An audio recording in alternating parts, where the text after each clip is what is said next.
This is true for the entire country, but particularly here down south. Because this is a land where we were not ravaged by invasions to the extent that northern India was ravaged. It bleeds my heart to see that such great effort of the past, such sciences, such tremendous well-being that it brought to this culture, which left us in prosperity, that left us in various levels of scientific development, and above all, a culture which lived exuberantly. Today, we are in a process of decay. All of you should stand up to make this happen.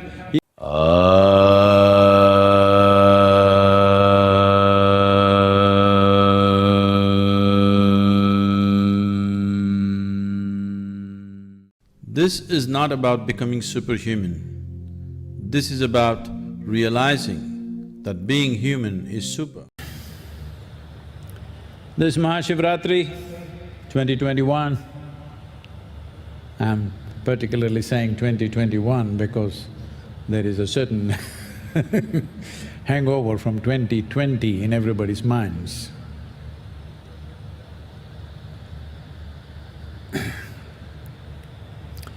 This land,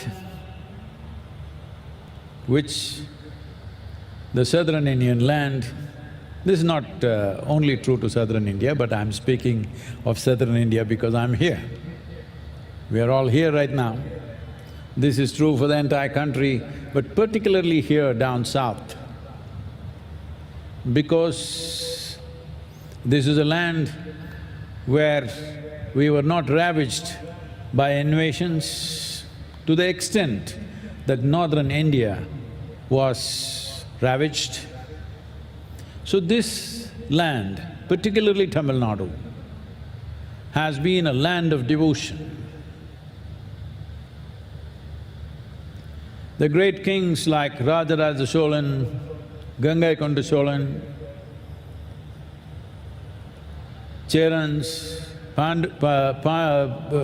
other people, there may various other dynasties, every one of them are profound devotees. But those are not the biggest names in Tamil Nadu. The biggest names in Tamil Nadu are the great sages, saints and seers and siddhas, the Nayanmars, the Alvars, Avayar, many others. We count our history with sages and saints, not just with achievements of the kings. In this land of devotion, where devotion is the core, the heart of Tamil Nadu is devotion. In this land, many immensely beautiful temples were created, not as a religious process, because you must understand, devotion is not a religious process. Devotion is the means to keep your heart vibrant every moment of your life. The sure way to ensure that you never ever get depressed is that you're a devotee. If you're a devotee, your heart always throbs with the highest level of vibrance that a human being can manage. To live and die in devotion.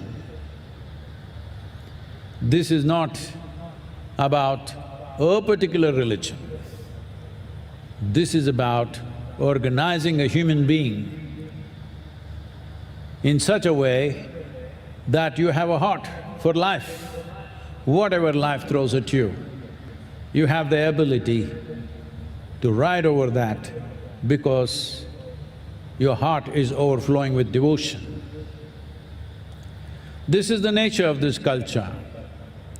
From this basis, everything has developed out of this. Our culture, our music, our dance, our arts and crafts, everything is soaked in devotion. Everything is an expression of our devotion, we must understand this.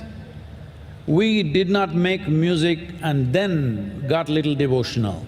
No, out of overflowing devotion, profound music came out as a consequence of one's devotion.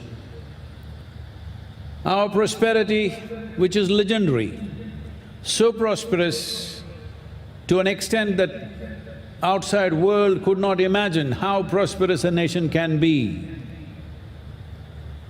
That prosperous 1,000 years ago or more, that everybody, you just look at it, 300 years ago, just everybody in Europe wanted to come to India.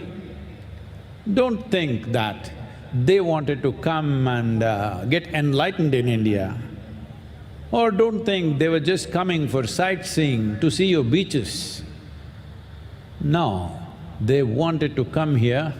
Or don't even imagine, don't be stupid enough to imagine that they were in love with you. They wanted to come because this was the wealthiest land on the planet. And this wealth was not our focus. This wealth, this prosperity was a consequence of our devotion. Because we addressed human well-being in a holistic way. We were not foolish enough to think just fixing the economy, human beings will be well. We understood unless all dimensions of the human being are addressed, there will be no well-being. From this, as a consequence, this land became prosperous.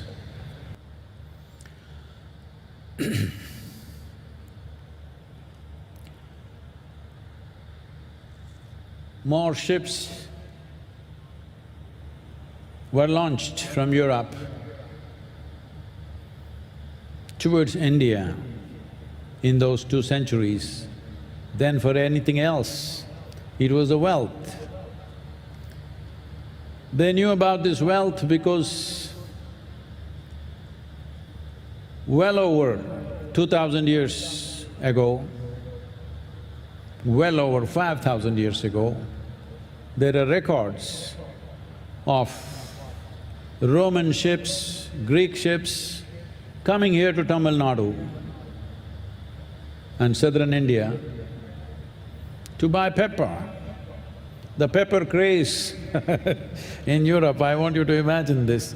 People who had never eaten any spice in their life except salted food, when they first tasted pepper, their tongues hang out. It was not the mariner's compass, it was the tongue which was pointing towards India. And they spent enormous amount of money. The Roman kings complained how most of their wealth is going away to India because to buy pepper and textiles. The Greek theatre talks about it in 4th century BC, how the pepper craze has taken over Europe. Trade and industry happen in a vibrant way, but neither trade, nor industry, nor commerce was conducted without devotion. Everything was rooted in devotion. For this devotion to be on in every human being's heart, the fulcrum for this was the great temples of Tamil Nadu. We did not build our homes, schools and colleges, toilets for ourselves and then build a temple. This may look absurd to a lot of people. We first built the temple. We ourselves lived in shacks, small huts, it didn't matter.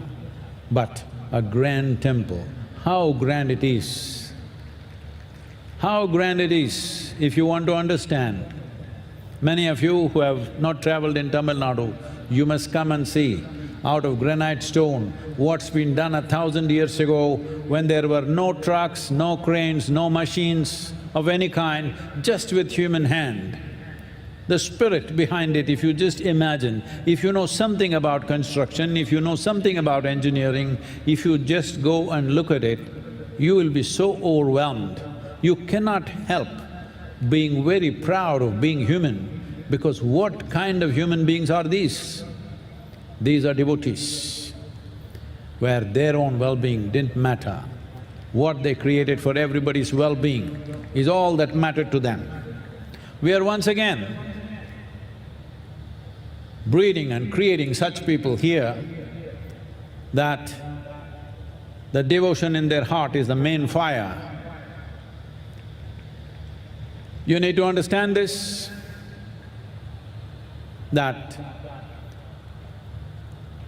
everything that is significant that's ever been done in the world has been done because of human spirit. And human spirit is at its best when you're a devotee, because the concerns of what about me have been dissolved within you. Out of this, the entire culture flourished.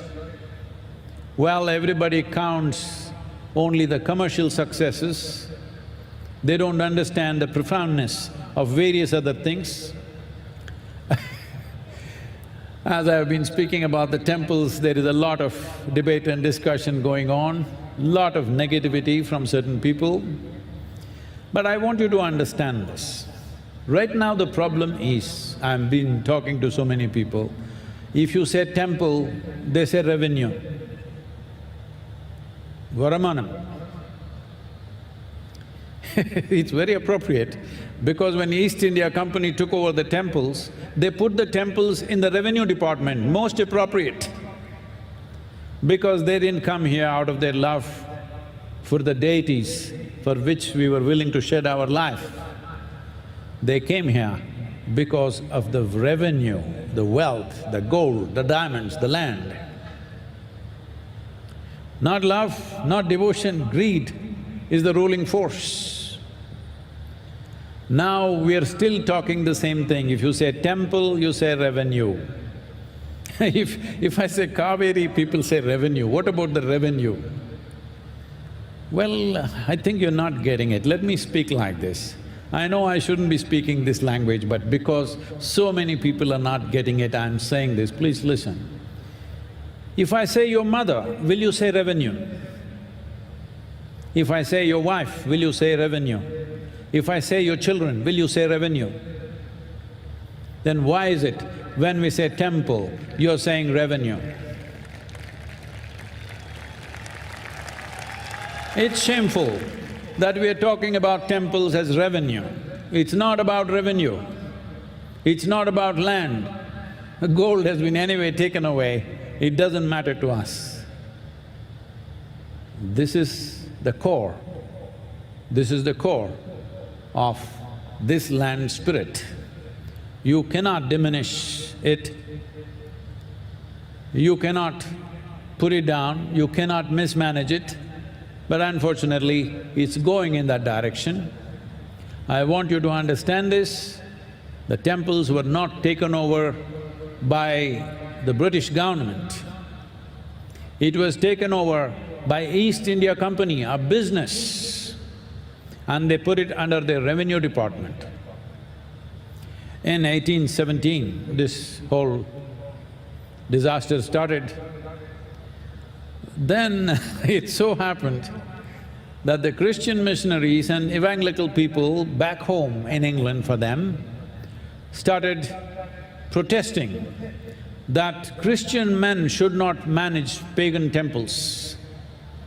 So for that reason, they started giving it back, half-heartedly, because there was still gold, there were still diamonds, there was still revenue, but they started giving it back because of protests by the Christian community, fortunately. I'm saying this because today when I say these temples should be in the hands of the devotees, some people say, why can't we take over the churches? Why can't we take over the mosques? Why can't we take over the Jain temples, gurudwaras?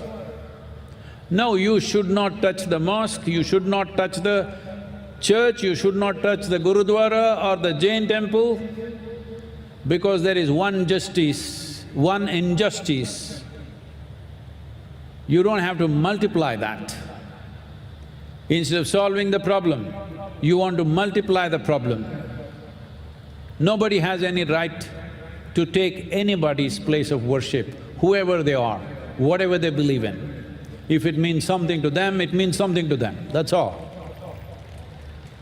But in Tamil Nadu, 87% of the population, their places of worship, unfortunately, is in the hands of the government by default, not by intent, because the East India Company did it and we continue like one famous, now recently very popular poet, American poet said this, just ease is not justice.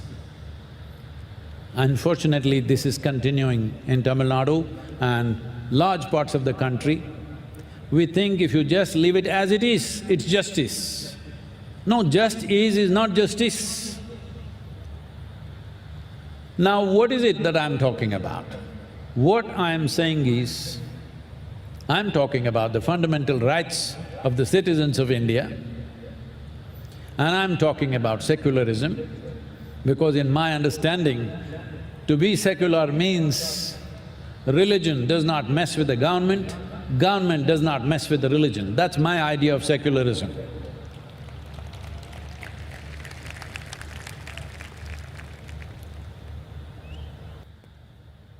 People are asking me, is it necessary to talk about these temples now?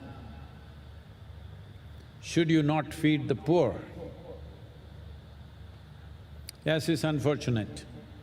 Still, there are poor in the country. But why are we poor? When we were the richest land, just a couple of 100 years ago, why are we still poor after 74 years of independence? One fundamental reason is, we are a broken spirit. It's very, very important. Without having spirited people in the country will not prosper. You do whatever policies you want, you build roads, you build bridges, but you need people who are spirited. That's what I'm talking about, to raise the spirit of Tamil people. The temples should be in the hands of the devotees. We must understand this. There's a profound science as to how these temples are built and above all, how they're consecrated. Here in Tamil Nadu, we have temples which have been consecrated by Agastya Muni, by Patanjali Maharishi and many other sages and saints, particularly the 9 Mars. These are not just places of prayer, these are power centers for us to… these are windows to the cosmos, how we can open it, how we can realize different dimensions of knowing, how we can access different dimensions of knowledge. Right now, there is a certain number of people in the country who have an allergy to the word dimension, so I'm using it repeatedly so that today on Mahashivratri, they will at least stay awake, so that they can stay awake. It's my wish and my blessing. All those people who have filled themselves with hatred, today, at least today, cool it for one day, huh?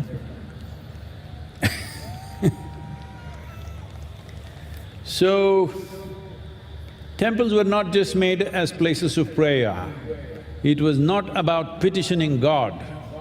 It is for sadhana. The most significant of these temples are the Panchabhuta sthalas that we have created between the states of Tamil Nadu and Andhra Pradesh right now, according to the modern states that we have. For the 5 elements of earth, water, fire, air and space, we have 5 different temples.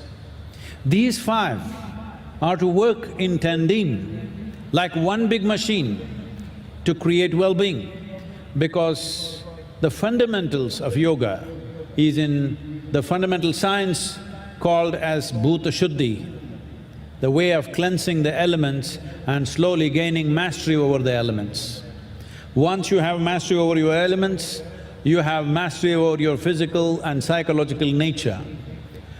This was most important because if you have no mastery over your body and your mind, if you have wealth, if you have anything, nothing will matter because you cannot live a good life. There is no way you will live a life of profoundness and impactfulness. So gaining mastery over this was most important. Those yogis and ascetics who could do sadhana for themselves, well and good, but for common people, they needed support. So they consecrated these 5 temples. A few years ago, I happened to be in one of these temples and I was talking to them. This is all under government control now, run by a few devotees but largely controlled by bureaucrats.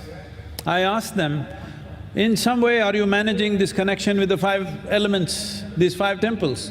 They said, no, this is completely separately managed, each one of them.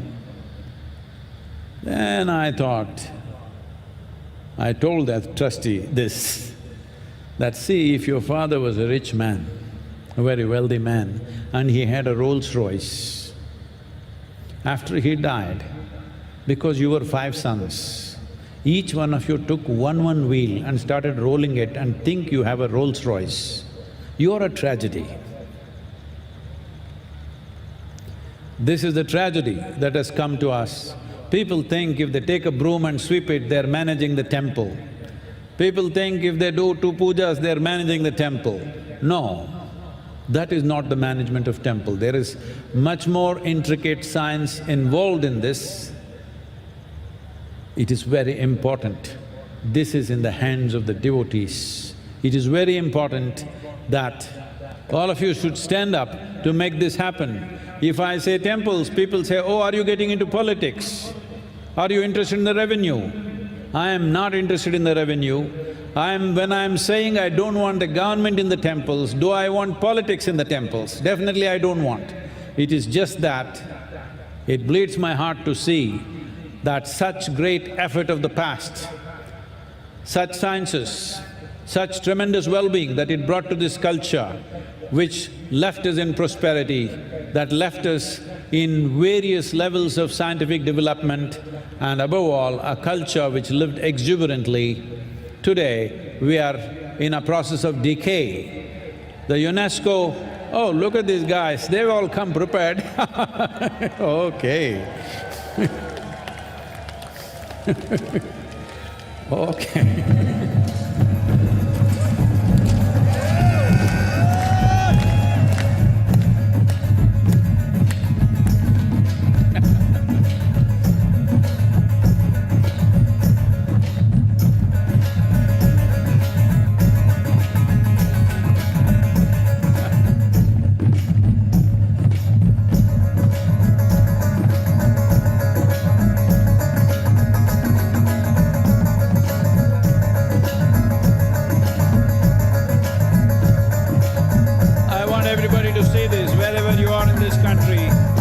This is what people feel, the soul of Tamil Nadu. This is how they feel. We are not protesters, we are not agitators.